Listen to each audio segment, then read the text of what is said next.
안녕하세요. 시네마틱 영상 제작자 돌소입니다. 오늘은 좀 많이 늦은 감이 있긴 하지만 고프로 히어로 9의 맥스렌즈 모드를 사용해본 후기를 짧고 빠르게 남겨보려고 합니다. 언박싱은 뭐 할 필요도 없이 간단한 구성입니다.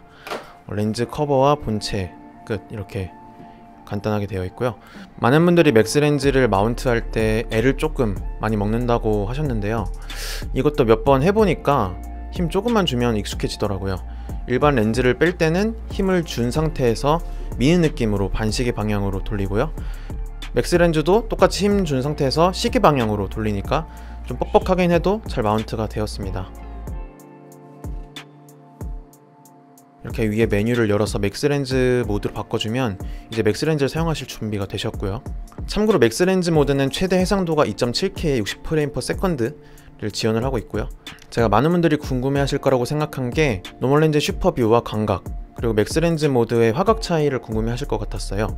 그래서 한번 저도 궁금해서 고정된 상태에서 촬영을 해보았는데요, 각각 16:9와 4:3 화각으로 촬영을 했는데 조금 이외의 결과가 나왔습니다. 16:9에서는 사실 크게 차이가 없어 보이죠? 주변부가 더 압축되게 나오고 화면 전체적으로 많이 담을 수 있었던 건 사실 노멀렌즈 쪽에 가까운 것처럼 보여지지만, 둘 다 비슷한 화각임에도 불구하고 화면의 왜곡이 덜한 건 맥스렌즈 모드 쪽인 걸로 보여집니다. 다음은 4:3을 한번 비교를 해보겠습니다. 이것도 비슷해 보이긴 하는데 맥스렌즈 모드가 위아래로 조금 더 담을 수 있는 것처럼 보이죠? 제가 굳이 4:3을 실험한 이유는, 이건 여러분들이 무조건 아셔야 하는 팁인데요, 고프로 9에서의 16:9는 4:3에서 위아래만 자른 거예요.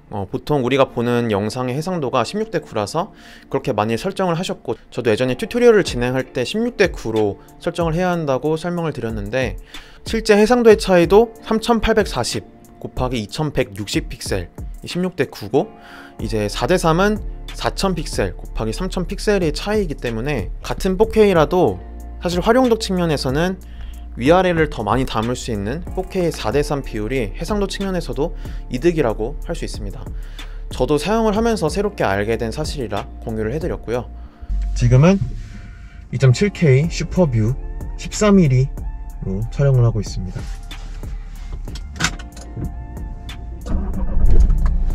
와, 오늘 미세먼지가 진짜 장난이 아닙니다.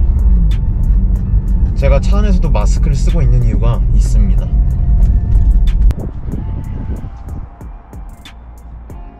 이 영상은 제가 맥스렌즈를 낀 상태에서 활로 회전을 이렇게 하면서 찍어본 영상인데, 왼쪽은 호라이즌 레벨링, 즉 수평 레벨링을 꺼둔 상태이고요, 오른쪽은 킨 상태입니다. 고프로 9의 일반 모드도 하이퍼 스무스 기능으로 충분히 안정화가 가능하다고 생각은 하는데요, 움직임이 많은 스포츠나 많이 흔들리는 활동을 촬영하기에는 그래도 조금씩 흔들릴 때가 있죠. 좀 어색하기도 하고. 그래서 이런 것까지 커버할 수 있는 게 이제 맥스렌즈 모드가 유용할 것 같다고 생각이 들었고요.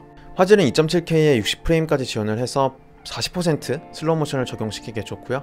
화질이 좀 아쉽다고 생각하시는 분들도 있을 것 같기는 한데, 화면상으로 보니 어떠신가요? 2.7K 치고 준수한 편 아닌가요?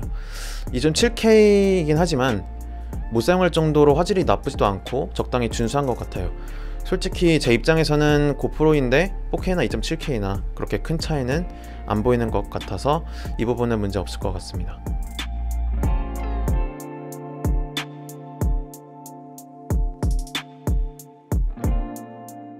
불편했던 건 한 두 가지 정도가 있었습니다. 아무래도 렌즈가 크다 보니까 렌툭티라서 혹시나 제품이 부딪히게 되면 가장 손상이 가는 게 렌즈일 수가 있고요. 보통 이제 미러리스나 DSLR도 카메라와 렌즈를 따로 보관하는 이유가, 만약 충격을 받았을 때 렌즈가 충격을 받게 되면 마운트가 결합되어 있던 부에도 문제가 생겨서 두 개 다 고장이 날 수 있기 때문이거든요. 고프로 같은 액션캠은 이제 기기 자체가 작아가지고 그런 일은 많이 없을 것 같긴 한데, 그래도 활동적인 걸 많이 하는 카메라잖아요. 그래서 조금 부딪히거나 그럴 때 이 맥스렌즈 모드가 있으면은 조금 위험할 수도 있겠다 라는 생각을 했고요. 두 번째는 저는 크게 불편하지 않은데, 리뷰라든지 사용기를 보니까 전부 이 결합하는 방식에 대해서 어려워하시는 것 같더라고요. 이걸 렌즈를 마운트하는 결합부를 접착을 잘 시킨 상태에서 힘을 누른 상태에서 시계 방향으로 밀듯이 이렇게 하면은 조금 더 잘 들어간다는 팁 하나 가져가시면 좋을 것 같고요. 추가적으로 아셔야 되는 게 방수는 5m까지 가능하긴 한데, 이제 홈페이지에서 보니까 이미지 왜곡이 일어날 수 있어서 크게 권장하지는 않는다고 하고요. 그냥 수중에서는 그냥 일반 렌즈 쓰시면 될 것 같습니다. 일반 렌즈는 원래 맥스렌즈 모드에 끼는 렌즈 캡에다가 이렇게 낄 수가 있더라고요. 그래서 이렇게 장착을 해가지고 할 수 있습니다. 지금 이렇게는 안 되는 것 같고 이렇게 안전하게 낄 수가 있다는 점. 사실 고프로 10에 대한 루머가 나오고 있는데요. 과연 고프로 후속작이 이 맥스렌즈와 호환이 될지 안 되어서 또 한 번 소비자들의 원성을 살지도 참 궁금해지는 것 같고요. 오늘 영상이 유익했다면 구조화 아시죠? 구독과 좋아요 알림 부탁드리고요. 제가 강아지 키우는데 이름은 폴이라고 꼭 한번 여러분들께 보여드리고 싶었습니다.